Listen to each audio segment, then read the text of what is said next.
Hello and welcome back to Bookish.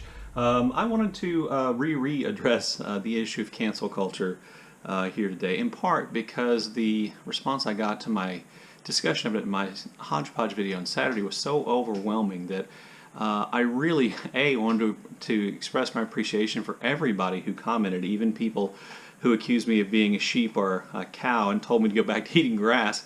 I thought that was really funny and kind of a nice break in the conversation. But the conversation I was able to have in the comment section was really great, and it really kind of helped to clarify a lot of my thinking about cancel culture and what it was about the way we view cancel culture and the way in which the letter published in Harper's views cancel culture that bothered me.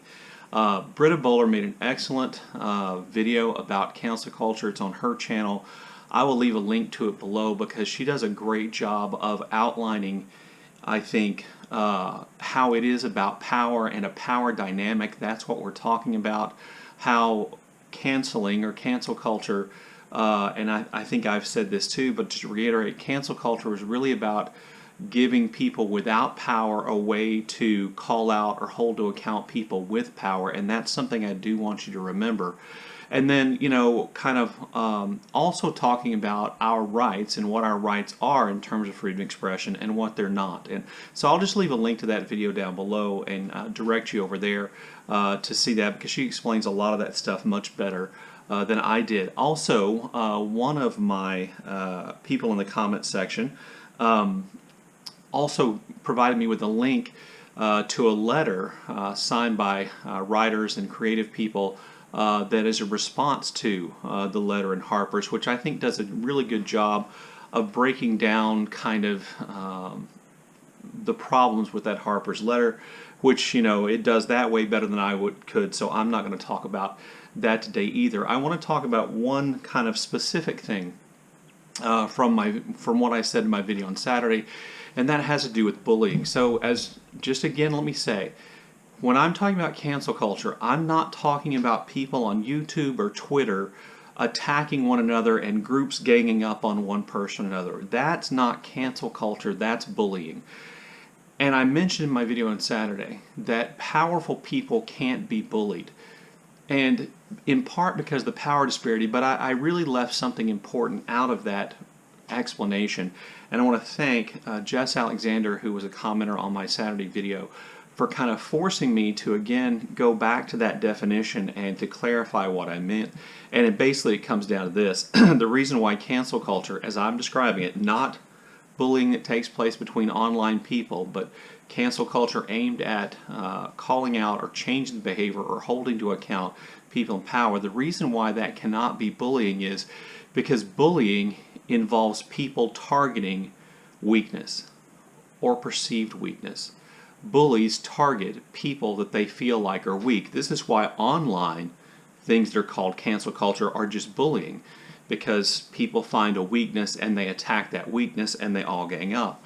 In the case of cancel culture, though, they're not canceling weak people. These are people from marginalized communities attempting to cancel, hold to account, call attention to, balance the scales of justice with people who are powerful. You can't bully a powerful person because bullying targets weakness, not strength. Cancel culture is marginalized people targeting powerful people using the internet and social media. That would be my definition. So obviously this is a books channel, and one of the things I think the mistake I made on Saturday was I didn't just focus on books because that's really where I'm most interested. And so I want to kind of talk about the reality or the hysteria about cancel culture as it involves books. So one thing I think we kind of have to understand is that in the examples that we may talk about here about cancel culture seem oftentimes to be targeting authors, and I'm not going to say they don't at all, but in reality, the message being sent is to publishers. And publishers are powerful institutions. So when we see groups of people, groups of traditionally marginalized people, challenging the publication of certain books, and we'll talk about why in a minute, they're not really challenging, to me, the author. They're challenging the publisher. and they're challenging the publishers, so the publishers will do better in terms of representation in the titles that they publish, and in terms of being more careful about how representation is carried out in their books. Now, many people are going to see that as some kind of mob mentality enforcing moral purity. And again, one of the things I see over and over again, and people say that they worry about with cancel culture, is the moral certainty that the people have that they're right and the other side is wrong. Does anybody hold a fervently held political or religious view in which you are unsure whether or not you're right or wrong?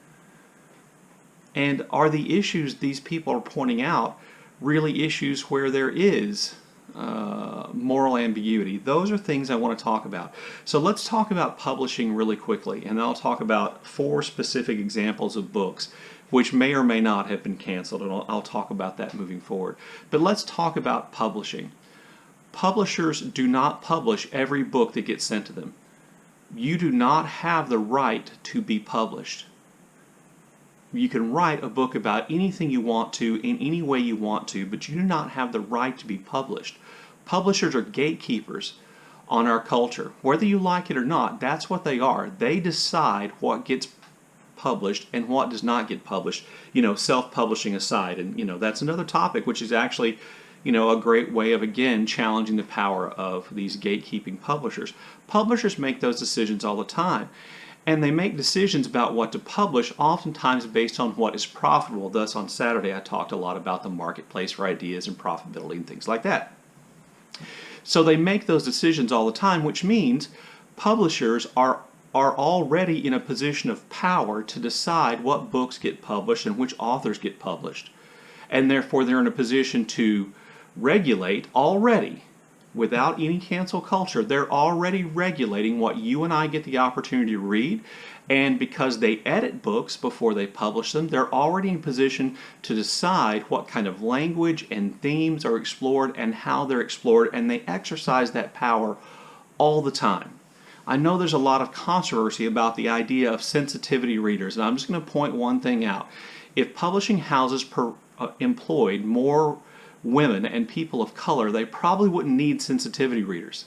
They would have in-house editors reading manuscripts, and because they're who they are, and maybe even because they're younger and of the generation they are, they would automatically be identifying these issues as potentially problematic and bringing it to the attention of the author and the, managing editors, etc. And you wouldn't need sensitivity readers. That's, of course, my opinion, but if you want to get rid of sensitivity readers, the way to do that is to have publishers hire more diversely and hire editorial staff more diversely. So I don't have a problem with sensitivity readers. I know a lot of people think, well, you're just trying to get rid of everything controversial, and that's not really what sensitivity readers do. And controversy isn't what sensitivity readers are there to catch. What sensitivity readers are there to catch is misrepresentation. Misrepresentation of events, misrepresentation of groups of people, misrepresentation of religions, misrepresentation of ethnic groups. That's what they're there to catch. That's what sensitive readers are looking for, is actually misrepresentation. Now, does that give them a lot of authority to decide what is and isn't proper representation? Yes. But that's authority that publishers have been exercising, since essentially there was a publishing industry. They've been making those exact same decisions. So, when we look at publishing, you have to accept that publishers have been exercising the very power that everyone is worried that cancel culture is exerting over the publication of books. Publishers have been exerting that power since the publishing industry came into existence.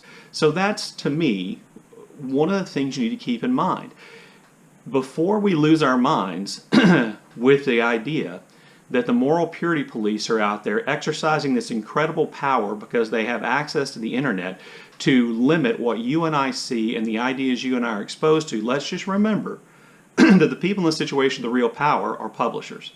And so cancel culture is a way for marginalized groups of people to, in the book publishing world, to attempt to convince, influence, if you want, intimidate publishers into publishing books that have truer and better and more accurate and less negative representation. Can that power be taken too far? Of course it can. Can the power of publishers and editors be taken too far? Of course it can. I'm not suggesting that there isn't any danger to it. I'm just saying, why are we focused so much on the danger of having a group of underrepresented people try to influence the publishing when overrepresented people already influence what gets published? I think there are 4 examples of books that people point to in terms of cancel culture. One of them I talked about, in the video fairly extensively on Saturday, and that is a book called Blood Air by an author named Amelie Wen Zhao.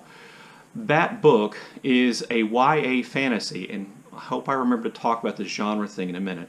That book is a YA fantasy in which chattel slavery, the kind of slavery that existed in the United States before the Civil War, in which chattel slavery plays a large role in the plot of the book. The book isn't necessarily about slavery. The book isn't even about the American South or African Americans, even though race and skin color in the book does apparently play, according to what I've read, a kind of a key role and is kind of emphasized. Some of the advanced readers, and again, publishers send books to advanced readers to get exactly this kind of information. Whether you like it or not, that's what they do, because they want to avoid publishing bad representation in their books, because that leads to controversy. Okay? So when advanced readers read this, a lot of them pointed out that they thought that the way that slavery was represented, particularly chattel slavery, since it was so close to the way in which slavery in the United States worked, they thought that the book dealt with slavery in an insensitive way. Zhao pulled her book for publication. She took under advice, the things, the input she got from the advanced copy readers. Her book was edited and then published. That book is not canceled. I'm sorry. That book was not canceled. That book went through the editorial process that the publisher set up. You don't have to like it, but that's not canceling. Okay? That's not the mob saying, we're going to get you if you publish this book. That's the very people the publisher put in a position to make these decisions and give this input, giving it, and then the author and the publisher reacting. So I can't count that as canceled. What comes much closer to canceling is a book, which I don't think I referred to in my Saturday video, by an author named Kosoko Jackson. He is a gay African-American YA author, and he wrote a book called A Place for Wolves, which is a YA romance set in Bosnia during the Bosnian Civil War. That book was all ready to be published. Advanced copies were sent out, and some of the advanced reviewers, or at least one of the advanced reviewers, took issue with the way in which war was portrayed and Islam was portrayed. That did turn into a lot of tweeting about this book being poor representation, this book not representing those things seriously and not taking those issues seriously. And Jackson withdrew the book, and that book still hasn't been published. So if you're looking for an example of a book that's been canceled for poor representation, this would be it. The third book is one which Steve Donahue and I talked about extensively in the comments section, and which I want to talk about again here today now. And that's a book called Ember Days by the YA novelist Alexandra Duncan. From what I can gather, because the book wasn't published and I'm just going off the jacket copy I've seen, it's kind of a YA historical fantasy set in the American South, dealing with, conjure women who are a part of the Gullah Geechee culture, which is a real African American culture, which is misrepresented and mischaracterized and poorly presented and inaccurately represented in fiction movies for some time. So on June the 20th of this year, Duncan tweeted out the cover, the front and the back cover, I believe, of this novel Ember Days. And on that, there was copy, written copy describing the book, which Duncan made visible. An African-American author named Bethany Morrow responded to that cover and I'll put a copy of her tweet right here. She responded publicly on Twitter saying, that she obviously had concerns about what she believed to be was a white author writing about this culture which had been misrepresented and which had been essentially, poorly portrayed for a long period of time. And she took issue with some of the words on the actual jacket copy, which again, the tweet should be right here. A lot of people have claimed that Morrow essentially claimed that Duncan's book was racist without having read it.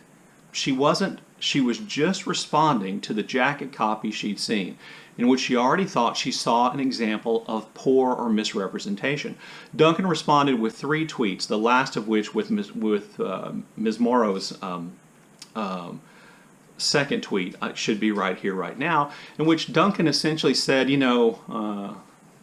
this is something I thought about. I wanted to write about this culture, which she felt like is adjacent to her own culture, and she kind of defended her bona fides to write that book. Ms. Morrow tweeted back saying, I don't see where your culture overlaps with Gullah Geechee culture at all, and I don't know how essentially you feel like you should be able to profit from telling a story about a group of people you don't belong to. But 7 days later, Duncan withdrew her book from publication. She pulled Ember Days from publication, and she wrote a letter in which she apologized for approaching the Gullah Geechee culture insensitively.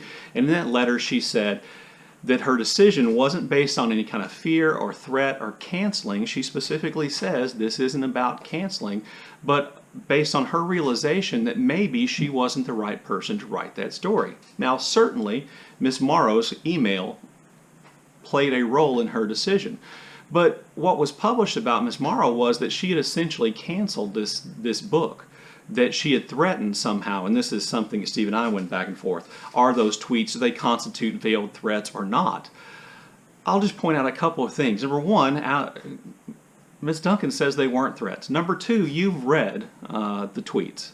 I don't see any threat there other than Ms. Morrow, who's an African American who may or may not be a member or a descendant of the Gullah Geechee culture, expressing her opinion that she doesn't think that this author is going to accurately represent that culture, and she doesn't think it's right for this author to profit from, setting her book among these people.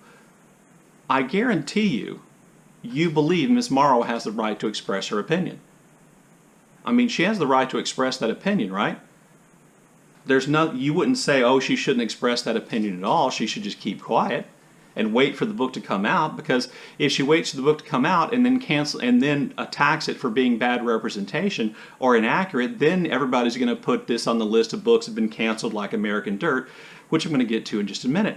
And the other thing I'll just point out that, Miss Duncan posted the cover because her book was about to be published. I believe it's supposed to be scheduled to be published on June the 27th, and that was clear in the tweets. There is no way Bethany Morrow thought that her 2 public tweets were going to stop this book from being published.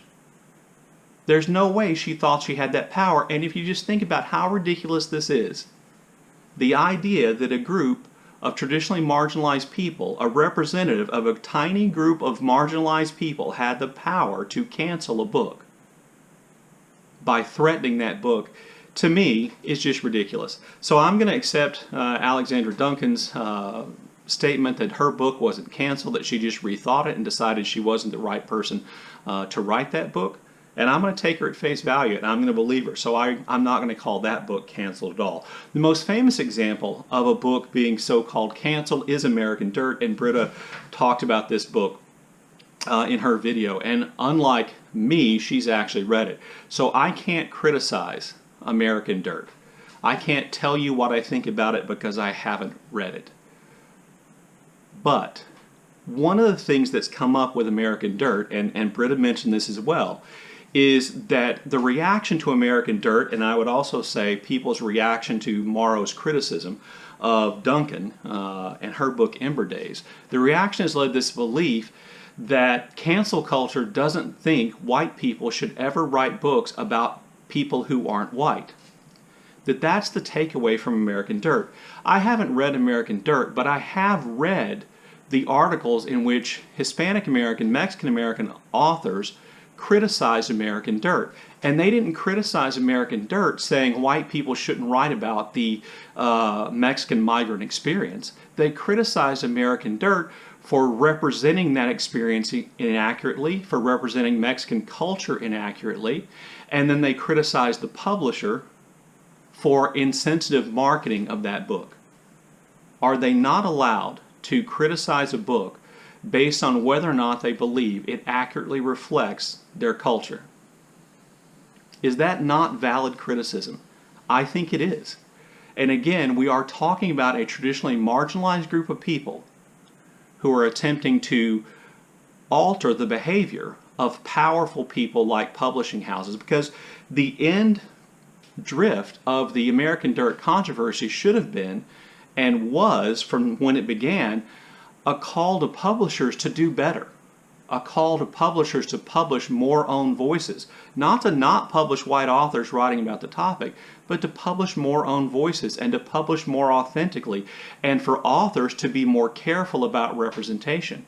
That is what is really, in my mind, at play with the reaction to it, the initial reaction to American Dirt and Bethany Morrow's reaction to Alexandra Duncan's book, Ember Days. It's an effort by marginalized people to get publishers to do better in terms of representation, so that representation is accurate and representation is not stereotypically negative.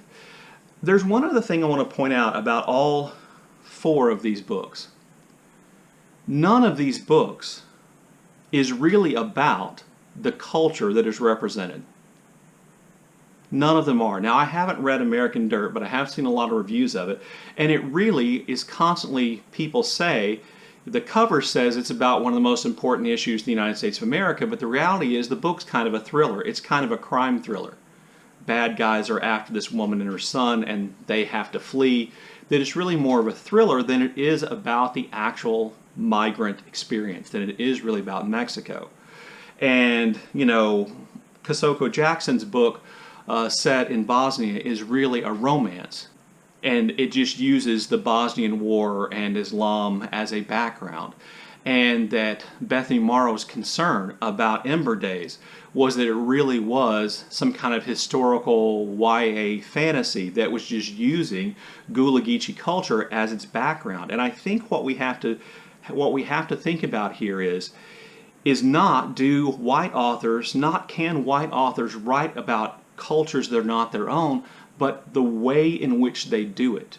Are they just using it as a gimmick? Are they using it as the hook to pull people in, to get publishers to publish their book by saying, look, I'm writing about something brand new. Nobody's ever written this book before. Or they really want to write a thriller, so they're going to set it amidst one of the big political issues in the United States of America today. Are they really trying to represent culture? Is that what the book is really about? Or are they just using that culture as the backdrop, the hook, etc.? And my argument would be in all 4 of these cases that the book is about something else, and it's using these cultures as background. It's using these cultures as the hook. It's using these cultures as a way to market the books as something new or something that's in the news. And therefore, I think that marginalized groups have the right to try to put pressure on publishers to make sure that that representation is respectful and accurate, and to publish more own voices authors. So I refuse at this point to be caught up in the hysteria of this idea of this army of online moral policemen preventing you and I from reading and being exposed to all kinds of ideas, because none of the 4 books here are really about those ideas. These 4 books are about other things that use those cultures as backdrop. Anyway, I hope that made sense. Like I said, please go watch Britta's video. It's brilliant. It's much more succinct than I just was. And like always, look forward to your comments in the comment section. I so enjoyed the comment section from my last video.